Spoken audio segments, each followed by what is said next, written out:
And we're back to learn CapCut in year day 58. There's another way to create a blurred background. I've already shown you in the past. You can switch the ratio right here to 16:9. Then you have these black bars. Just hold Alt, drag a copy out of your footage. Select the one at the bottom, scale it up. And then go to Effects, type in Blur. And then you can pick one. Be careful, some are now Pro features, so if you just use the free CapCut version, careful with that. But the regular blur should be free. Drag and drop it onto the bottom clip. And then you can adjust the blur.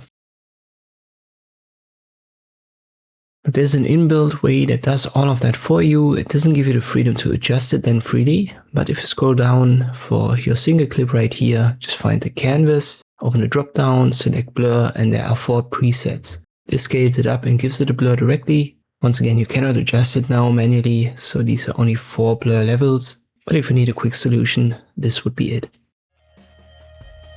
I hope this video was helpful, thank you for watching, and I'll see you next time.